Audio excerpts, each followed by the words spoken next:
Hello there, and welcome to Compass. Stan Savige fought at Gallipoli. He saved more than 50,000 Assyrian refugees from certain death in the Middle East of the time, and he went on to found Legacy, an organisation still providing aid to families of Australian servicemen and women. In an extraordinary military career, Stan became Lieutenant General Sir Stanley George Savige, one of our most decorated soldiers. Compass tracks down the man behind the legend. These are his photos when he first joined us at the end of Kapuka. So he was only a fresh face. My husband was deployed to Afghanistan in 2011. He was probably about mid-deployment when he got sent to the training facility. So they were training the Afghan army to take over. And my husband was out on parade that day, and an Afghan soldier just, they don't know why, he just came out and opened fire and killed my husband, killed two other soldiers.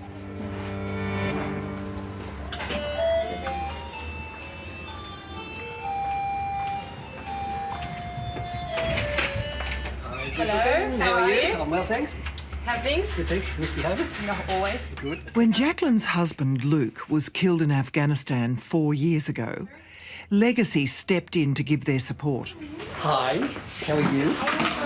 You're not playing with your Play-Doh? You're going to hide, are you? You're going to be shy today. Are you going to show Eric how you can make your Play-Doh people? Nope. Today, her legatee, as Legacy calls their volunteers, is Eric Easterbrook. I got plenty of time, I'll bring you one over. I believe in supporting families of our service people who have come across misfortune, whether they've been killed in action or died subsequent to it. Yes, have you got this book? Yeah, I'll go get it. He's a godsend. Comes over and just checks up on me. So if I'm having a really down day, he'll come and just have a cup of tea. Doesn't, push me to find out what's wrong. Just generally cares. Yeah, no, I often dream about him, and the kids do. Joshua does a fair bit. Yeah. But, Is he all right now? all right so far. Yeah. There are around 6,000 legatees in Australia, providing financial and emotional support to 90,000 widows and 1,900 children. All credit to its founder, Stan Savige, who started Legacy more than 90 years ago. But that's only part of the life of this remarkable man. I think the Stan Savige story, particularly World War I, is a very undertold story. There are groups within the Australian community that actually regard Stan Savige as a saint. The Assyrian community, who were essentially saved by Stan Savage's actions, hold him in high regard.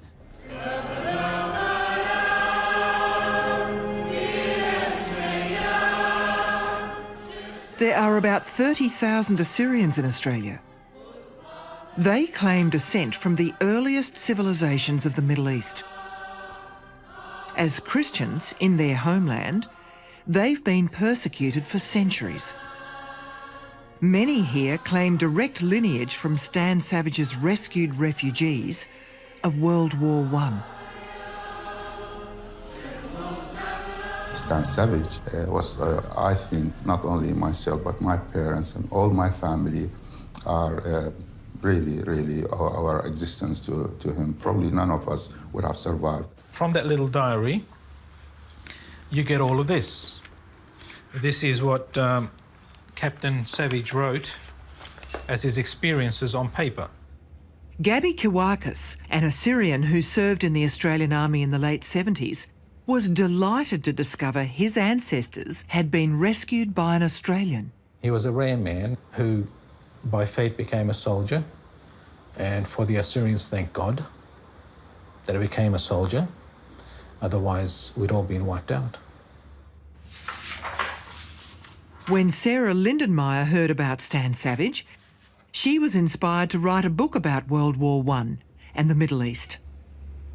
It had never occurred to us that there were Anzacs fighting in Persia in the First World War.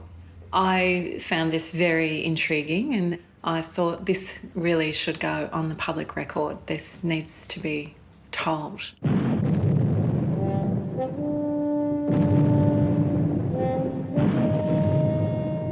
It's September 1915. On Gallipoli, the Allied campaign is collapsing.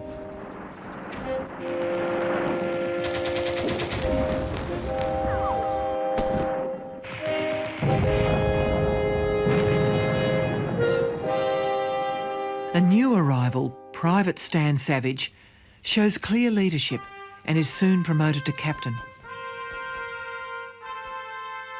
He'd been a scoutmaster and Sunday school teacher back in Melbourne.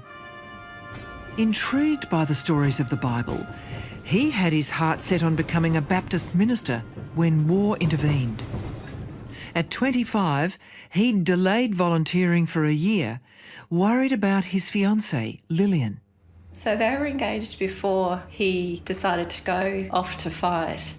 And the reason he didn't marry Lillian beforehand was he was very, very concerned about her becoming a young widow. So he didn't want that for her. There's Stan there. That's me. John Savige is Stan's nephew. We got that corrected. As a boy, he'd heard all of Stan's war stories, like the evacuation of Gallipoli in December 1915. He's now, I understand, recorded as being last off. He had just been commissioned as a captain, and they said, right, go and earn your commission, make sure everyone's off. And would you believe, and I remember he used to joke about this, he said, we do all the thing, he said, get down to the beach, and he said they'd all gone. He said we were stranded. So.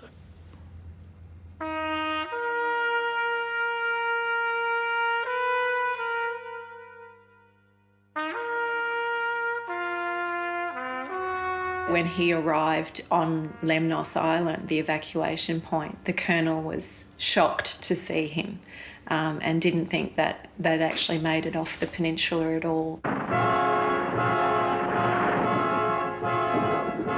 The build-up of forces on the Somme is joined by the Australians. Their forces now 100,000 strong.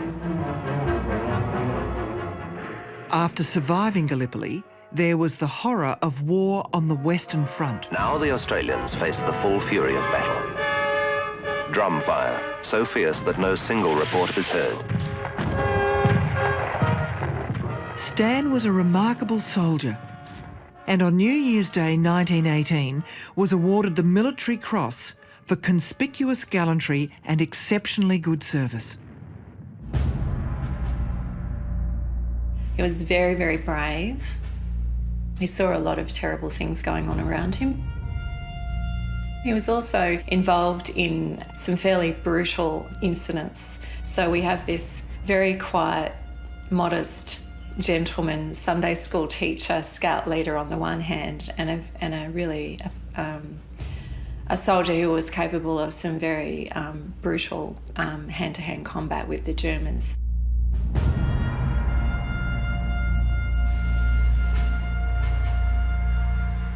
Then Stan heard about an intriguing offer from the British High Command.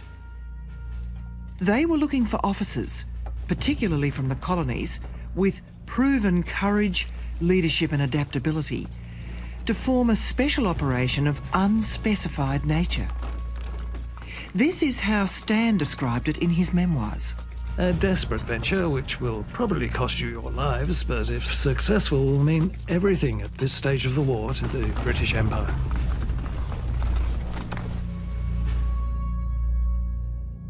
Stan became part of the officer group of the 300-strong Dunster Force. It was named after their commander, General Lionel Dunsterville. They set off by rail through France and then by ship through the Suez Canal, finally landing at Basra in British-held Mesopotamia.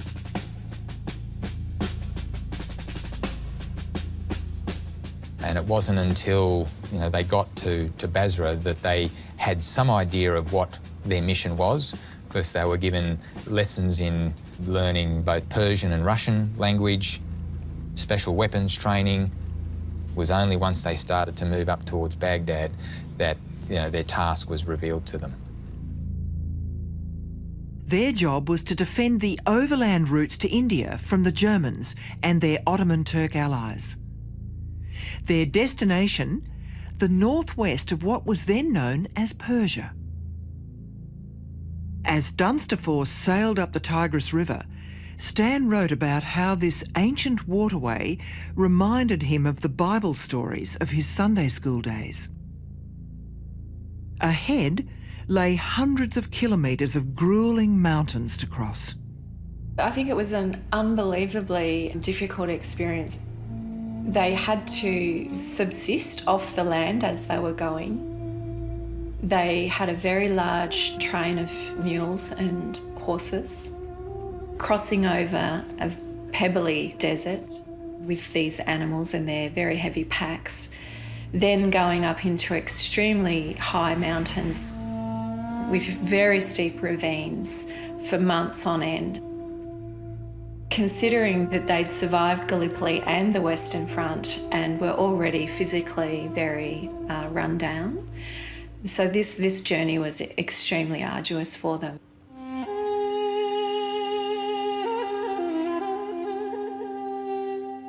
As they passed through the country, Dunsterforce boosted its numbers by recruiting local men into resistance squads. With no maps for reference, Stan's role was to go on ahead and to find existing guerrilla forces who were already operating further north. On one of these patrols, something completely unexpected turned up.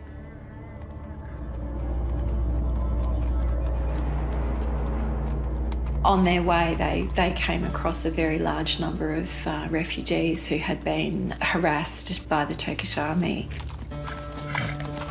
And these turned out to be Assyrian people, and they were fleeing from the lakeside city of Urmia, which is their provincial capital in northern Persia.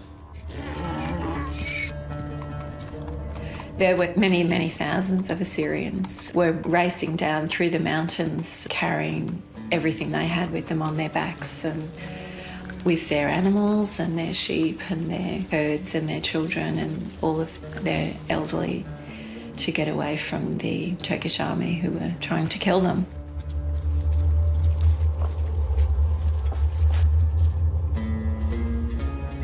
The Assyrians, like other Christians in this troubled region, had already suffered mass killings and forced relocations earlier in this war.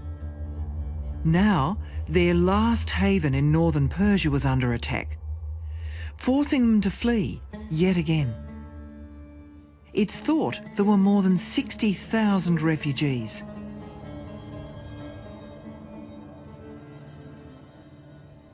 Andrew Rohan's parents amongst them. My mother was only 18 months at that stage. My father was 15. And they told us stories of what Stan Savige actually did. He saw some either old or women, they couldn't walk. He put her on his own horse and he was walking. These are stories that we heard. It was here Stan had to confront the reality that some of the starving refugees resorted to killing Persian villagers in the search for food. Yet he felt compelled to help. So he pleaded with the British High Command that he could go and rescue them. That was denied, and eventually, and the story is perhaps he disobeyed commands, but eventually he did either get permission or he went to go and try and rescue these people. If you look at Captain Savige at the time, as an officer, his decision should have been, let's turn back, there's nothing we can do. Or, let's lead these people to safety. But he didn't. He took a few men with him and he rode past the last refugee and he placed himself as a target. He actually says that. In his words, he says, I want the Turkish commander to concentrate his fire on me, to kill me before he gets to these poor refugees. As well as a few Assyrian fighters, Stan had just 8 soldiers under his command. But he did have the latest weaponry and some very clever tactics.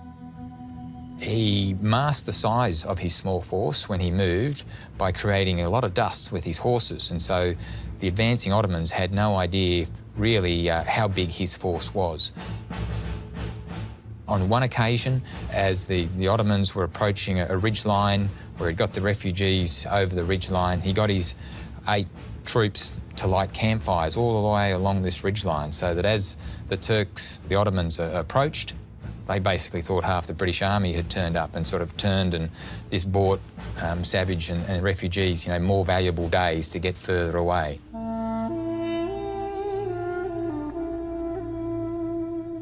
Thousands of the refugees perished on the way.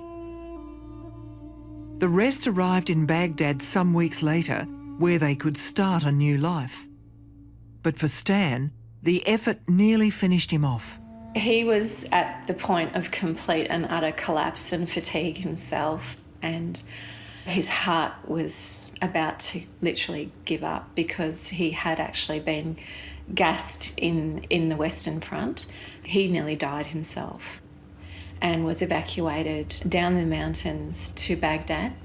He was recuperating in hospital for many, many weeks. And when he finally came to and regained consciousness, he found that the war had come to an end. So it was just prior to armistice, actually, in November 1918.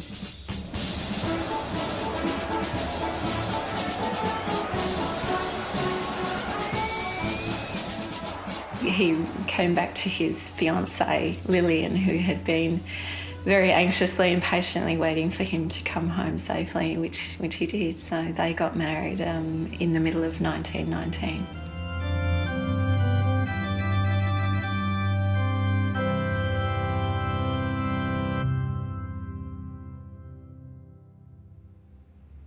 When he got back, no work. And he tramped around Melbourne like all the rest of them, and he got very despondent and upset. And that started to change his thoughts, particularly about religion and what he saw. And coming back home, and we fought for our country and can't get work. But I can remember him quite often saying it really changed his idea. He said, I still believe in God, but, you know, where is he?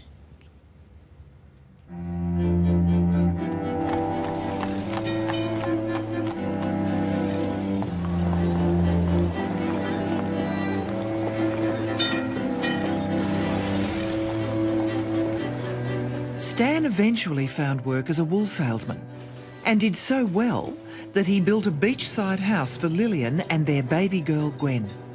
But he still grappled with the horror and excitement he and his mates had experienced in the war.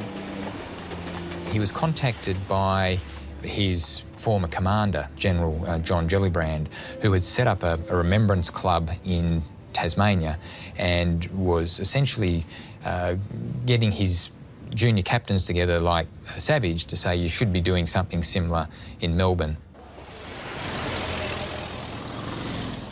In 1923, Stan and his war mates met at Anzac House in Melbourne's Russell Street to launch their new organisation, Legacy, as a club for ex-servicemen to support each other. And their vision for what this group of people would do, eventually they settled on the task of looking after the women and children of their mates that didn't come back. They had no source of funding except what came from their pockets. So Stan and Lillian opened up their beach house to give bereaved children a much-needed holiday. Oh, yes. Well, the house down at Summers, big old thing down on the beach, and there were boys and girls, not together, separate and very well organised along military lines. You know, they were up early in the morning and had set duties to do. Had to make their beds, which were palliasses, so they had inspections every morning by the general. So yeah, it's very, very strict, but when he went off, he tore strips off me a couple of times. But other than that, he was very calm, very benevolent, very generous with his money, and he made a lot of money in the business, but put all his money into legacy. Weekends, the house was full of people, big lunches, big dinners, drinks and what have you. So, yeah, big entertainer. I think, Stan was then calling back on his scouting experience as they developed activities to assist the kids. That grew into things like helping them with medical needs and dental needs, and as they got bigger and more organised, they became quite an organisation that could provide quite a degree of assistance to these families.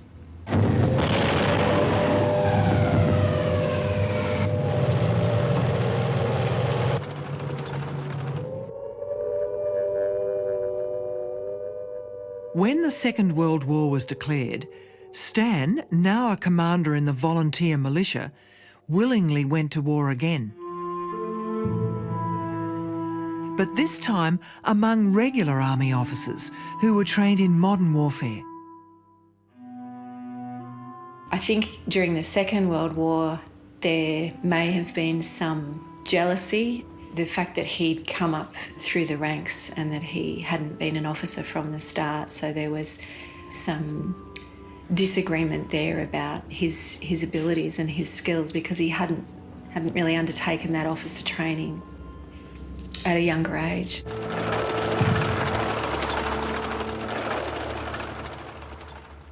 Now a brigadier, Stan Savige was reprimanded for his tactical weakness at the Battle of Bardia in North Africa.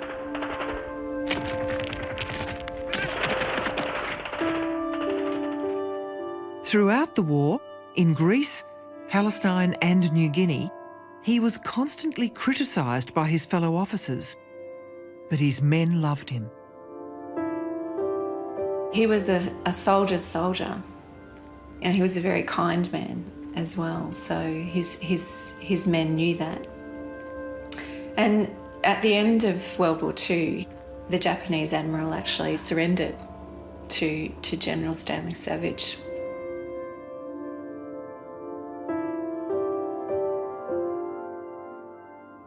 That's his KBE, CB, DSO, Military Cross, mentions in dispatches. When he came back, he was a very sick man.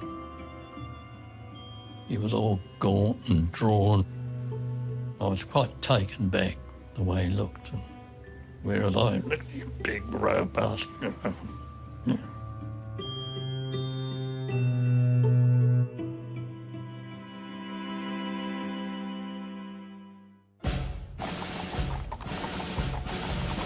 Meanwhile, legacy had become well established across Australia. Every year, legacy children paraded on Anzac Day, promoting the virtues of the organisation.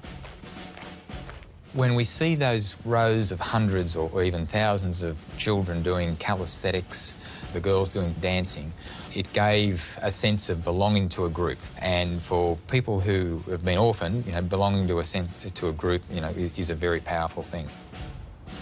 This was a time of change and new ideas, and it didn't suit the ageing Stan Savage. And then there was a bit of a bust-up with legacy. He had a fallout with everything. There was a change to it, the new brigade. Rather than having the camp and this sort of rough life the kids were made to have, they came up with the idea of, we'll billet them in various houses. Mrs. So-and-so down at Sorrento or Portsea, he wouldn't have a bar of that. And that was probably a sad end to his legacy life.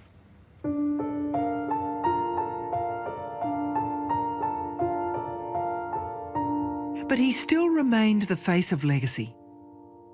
In 1953, the newly knighted Sir Stanley George Savage and Lady Savage represented legacy at Queen Elizabeth's coronation in London. When they came back, Auntie Lil died suddenly. It's unfortunate, and that really shook him. And he lived 2 more months after that and just knocked the tripe out of him. Stan died in May 1954. But his spirit lives on. This is the Legacy Office for Sydney. Each week they hold a lunch for the local volunteers. Guests and legatees, welcome to our lunch today. Every year, Legacy raises around $17 million and is supported by 650,000 hours of volunteer work to help war widows and their children.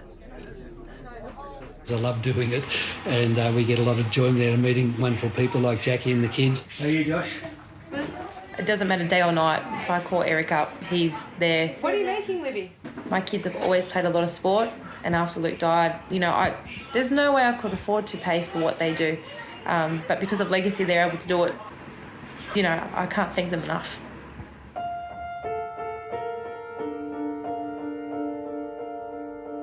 What he's achieved in his life is a great soldier and a gentleman warrior, and establishing this amazing organisation, Legacy, which continues to care for Australian veterans and their children. His legacy is what speaks loudest.